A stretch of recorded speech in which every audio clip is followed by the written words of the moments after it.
So in this question we'll be solving some of the long and short question answers. So I'll take up your book.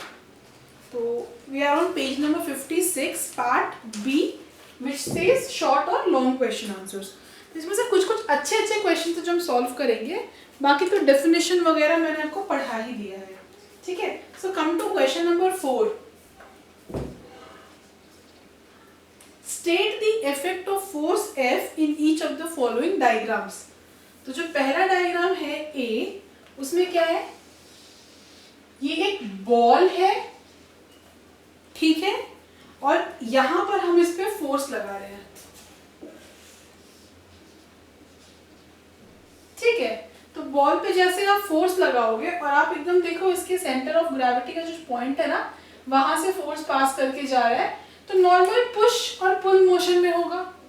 अब ball देखिए, confuse मत हो, ball घसीट करके आगे हम धकेल रहे हैं. ठीक है. इस केस में क्योंकि अगर हम थोड़ा सा भी ऊपर फोर्स लगाएंगे ना, तब ये बॉल ऐसे रोल करके आगे जाएगा. बट मतलब उससे नहीं है, मतलब इससे है कि बॉल का जो मोशन होगा वो क्या होगा? फॉरवर्ड होगा, यानी स्ट्रेट लाइन मोशन होगा और बॉल विल मूव फॉरवर्ड. ठीक है. सेकेंड पॉइंट में instead of a ball they have taken up a wheel. So this is a wheel. Wheel में यहां पर इट इज अ पिवोट, यानी this is a fixed axis. और इस पे जब हम यहाँ पे फोर्स लगाते हैं तो हमें पता है ये क्या होता है, ये घूम जाता है, ये टर्न करता है, बिल्कुल हमारे पंखे की तरह. ठीक है. सो दिस इज योर आंसर.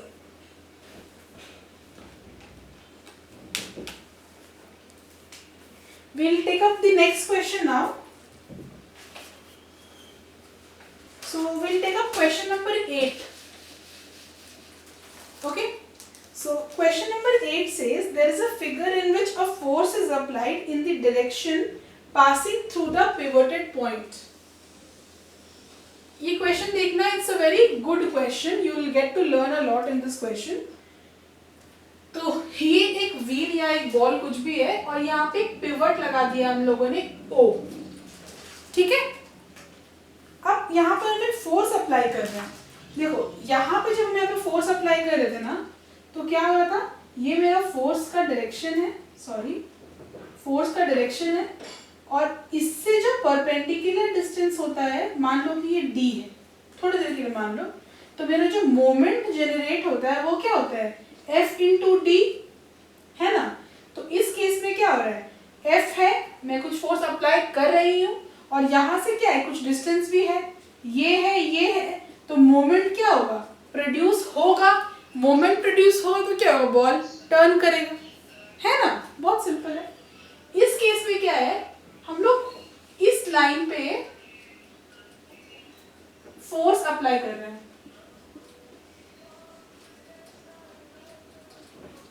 ठीक है. कोई दिक्कत नहीं है, आप इसको जो फोर्स अप्लाई करोगे बीच में, तो क्या ये पंखा घूमेगा? ये पंखा घूमेगा ही नहीं. क्यों? क्योंकि मुझे एक परपेंडिकुलर डिस्टेंस, बहुत ध्यान से देखना है इसको, हम लोगों ने ये पढ़ा था, जिस पिवटेड पॉइंट है और जो मेरा फोर्स का लाइन ऑफ एक्शन है उसका जो डिस्टेंस D है.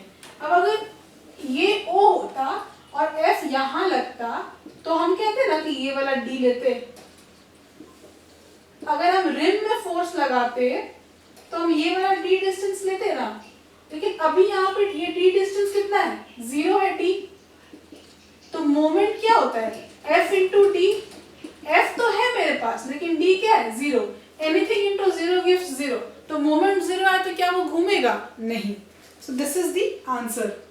ठीक है. Give a reason to support your answer. आप ये वाला डायग्राम बनाओगे और लिखोगे in this case D is equal to 0, so moment is equal to F into 0 which is equal to 0, so the body will not rotate. ठीक है. Okay. Question number 12. What do you mean by anti-clockwise and clockwise moment of force? ठीक है. ये चीज जान लो, अच्छा है. ये होता है हमारा घड़ी, 12, 3, 6, 9. ठीक है. कोई भी चीज घड़ी के कांटे की तरफ से घूमती है ना, यानी क्लॉक के जैसा घूमती है ना, तो उसको बोलते हैं clockwise.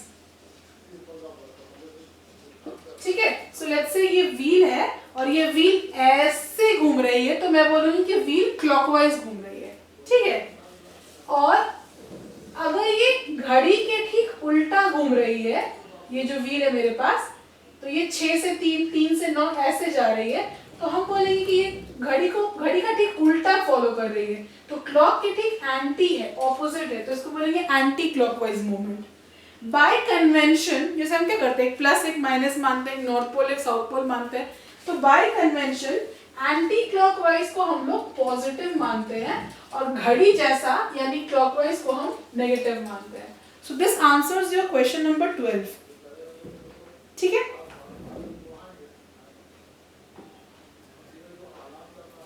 come to question number 20. It's a wonderful question.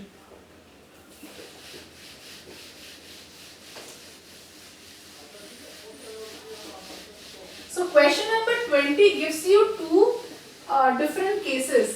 और question 20 ये बोलता है कि when do you exert more force on the ground, while walking or while standing? Question 20. तो जब एक आदमी खड़ा है तो ये एरिया कितना है, इसका एरिया और इसका एरिया, प्रेशर क्या हो जाएगा, जो भी आदमी का वेट W है, जो भी फोर्स है उसका, तो वही फोर्स लगेगा जो भी उस आदमी का वेट है, और ये एरिया कितना हो जाएगा, A + A 2 एरिया। ठीक है, ये जब आदमी खड़ा है, जब तुम चलते हो तो तुम एक बार में एक पैर पे चलते हो। ठीक है, ध्यान दो, मैंने अपना राइट पैर आगे रखा, मैं राइट पैर पे खड़ा हूँ, लेफ्ट पैर पूरा हवा पर है, फिर जाके लेफ्ट पैर रखाता है। तो इसका मतलब जब ये बंदा वॉक करता है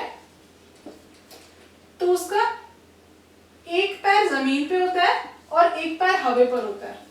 इफ दिस इज द जमीन और दिस इज द ग्राउंड, तो ये जो एरिया A है, अभी तो ये वाला एरिया नहीं होगा, तो जब ये वॉक करेगा तो प्रेशर क्या आएगा, वेट तो उसका वही है, जो 50 किलो का यहाँ पर है वही 50 किलो का यहाँ पे, जो F यहाँ पर है वही F यहाँ पे, एरिया यहाँ पे 2A था, तो यहाँ पे एरिया क्या हो जाएगा, सिर्फ A।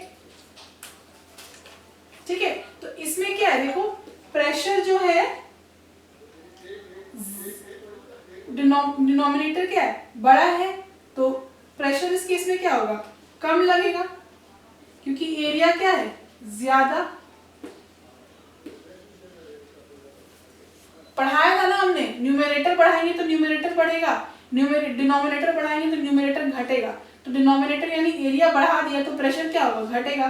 तो आंसर क्या होगा मेरा, इसमें प्रेशर कम है व्हाइल स्टैंडिंग, इसमें क्या है, इसके मुकाबले में एरिया को क्या कर दिया हमने, 2A से A कर दिया, यानी एरिया को हमने घटा दिया, तो प्रेशर क्या होगा, बढ़ जाएगा, है ना।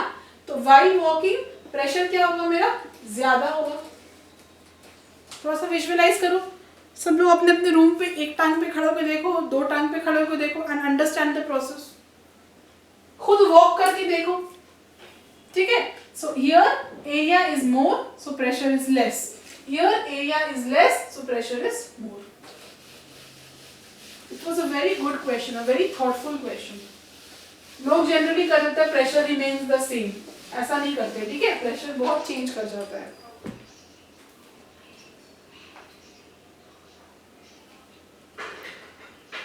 इसके साथ सारे क्वेश्चंस प्रेशर के बाकी सब आपसे बन जाएंगे। ओनली वन क्वेश्चन, अब हम लोग क्या करेंगे, हम अपने नेक्स्ट टॉपिक पे आते हैं, which is pressure in liquids.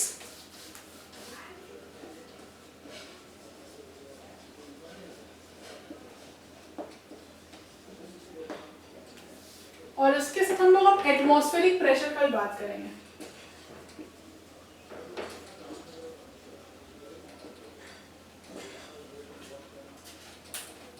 ठीक है, यहाँ पे एक कॉन्सेप्ट है, पहले हम थोड़ा कहानी समझते हैं, फिर तो क्वेश्चन हमसे बन ही जाएगा। ठीक है,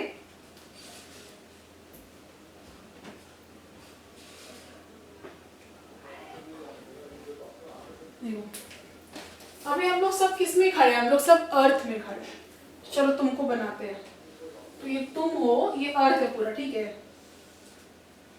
मान लो कि ये अर्थ है और तुम यहाँ पे खड़े हो, ठीक है।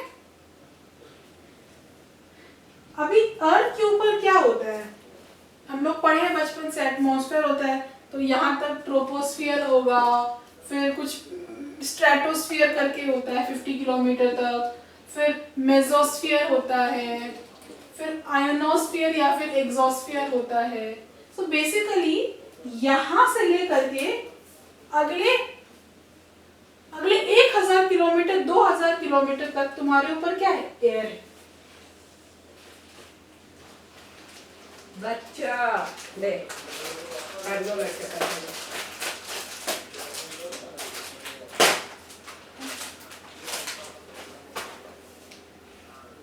Sorry for the interruption. तो ये क्या है तुम्हारे ऊपर, पूरे तुम्हारे सर पे क्या है, एयर है, ठीक है। अच्छा चलो 2 एक्सपेरिमेंट करते हैं, ठीक है। अच्छा हम लोग ना बलून फुलाते हैं, ठीक है, मुंह से फुलाते हैं, मुंह से क्या निकलता है, कार्बन डाइऑक्साइड निकलता है। तो एक बलून हम ऐसे करके फुलाते हैं और एक बलून को नहीं फुलाते हैं, पिचका हुआ बलून है ये। फिर दोनों को तराजू में वेट करते हैं, तो हम बोलेंगे कि जो बलून को हमने फुलाया ना वो भारी है। क्यों भारी है, क्योंकि उसके अंदर एयर है भाई। हाँ, तो अगर उसके अंदर एयर है तो इसका मतलब एयर का कुछ वेट है, बहुत कम है, एयर का वेट बहुत कम है, उस पर मैं बात नहीं कर रही हूँ, but air also has some weight. क्योंकि एक पिचका हुआ बलून या फिर एक डिफ्लेटेड बलून हल्का होता है और एक फुला हुआ बलून या फिर एक इन्फ्लेटेड बलून भारी होता है, ठीक है, ओके। भले ही बहुत कम वेट है लेकिन एयर का वेट तो है, ठीक है। किसी चीज का वेट है यानी वो नीचे में क्या लगाता होगा, फोर्स लगाता होगा। मेरा वेट है तो mg लग रहा है नीचे, मेरा मास है तो mg नीचे लग रहा है, वैसे एयर का भी लग रहा होगा। अच्छा, एक बलून का तो एयर बहुत कम है, इसलिए हम कह देते हैं कि भाई एयर का बहुत हल्का होता है एयर। लेकिन तुम अगर अपने सर के ऊपर अभी देखोगे तो तुम्हारे सर के ऊपर कोई 2000 किलोमीटर, 1000 भी रख लोगे तुम, एग्जॉस्टर को ये कर दो तो 1000 से 2000 किलोमीटर ऊपर तक क्या है, एक कुआं की तरह तुम्हारे ऊपर इतना एयर है। क्या तुमको समझ में आ रहा है तुम कितना बोझ लेके पैदा हुए हो? You are on your head, you are carrying, you stand so easily, हाँ, कि कोई वेट नहीं, तो आराम से हल्का लग रहा है।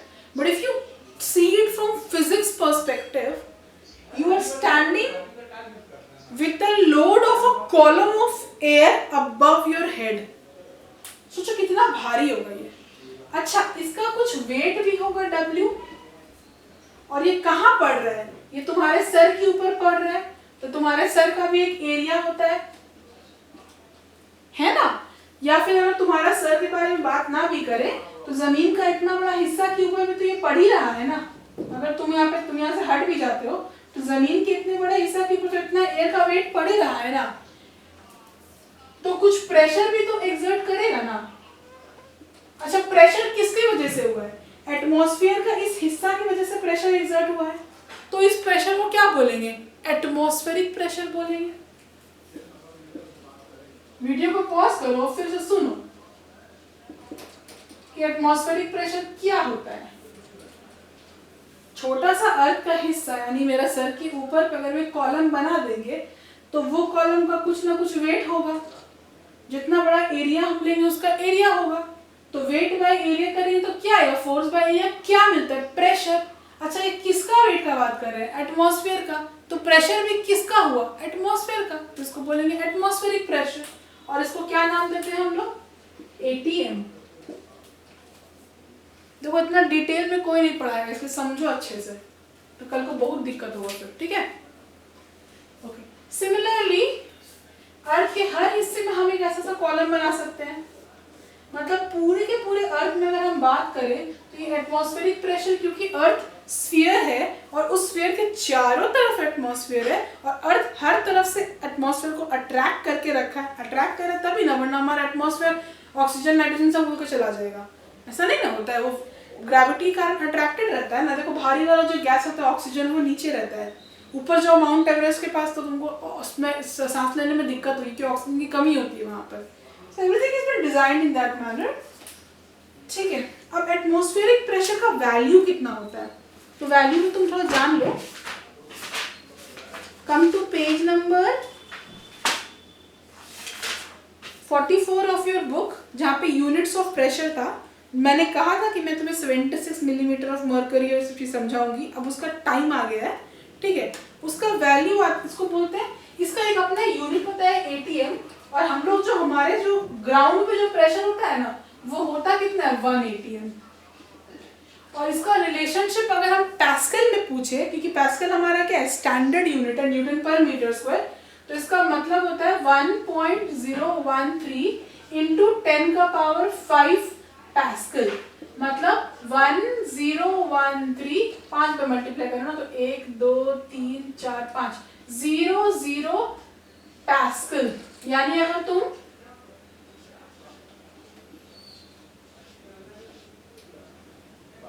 न्यूटन पर मीटर स्क्वायर, यानी कितना वेट तुम्हारे सर के ऊपर तुमको निकालना है, तो अपने अपने घर के छत पे जाओ और एक सेंटीमीटर मीटर वाला स्केल लो, ठीक है। और जमीन में क्या करो ना 1 मीटर नापो और इधर 1 मीटर नापो और ऐसे करके एक स्क्वायर बना लो, ठीक है। मतलब ये जो जमीन मेरे पास है, मान लो कि ये 1 मीटर है इतना बड़ा और ये 1 मीटर है, तो ऐसे इतना बड़ा स्क्वायर जमीन में तुम बना लो, तो ये जो स्क्वायर होगा न्यूटन पर मीटर स्क्वायर, यानी 1 मीटर स्क्वायर में कितना न्यूटन आ रहा है 101300 न्यूटन।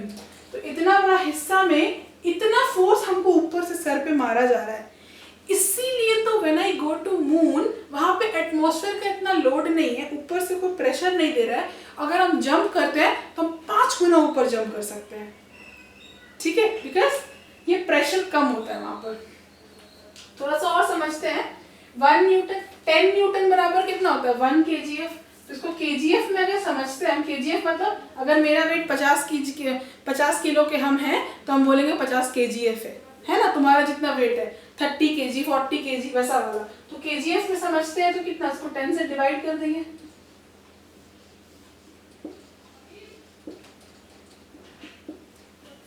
$10,000 किलो ये हमारे सर पे एनी टाइम पे, ठीक है। So will wind up this, इतना करने का जरूरत नहीं है, तुम बस ये वाला याद रखो, गाड़ी तुम्हारा काम बन जाएगा, ठीक है। अब प्रेशर को नापते कैसे है? सो प्रेशर, ये जो प्रेशर होता है इसको नापने का बहुत सिंपल तरीका होता है लिक्विड के हेल्प से। अभी लिक्विड है ना, उसका भी अलग अलग प्रॉपर्टी होता है, ठीक है।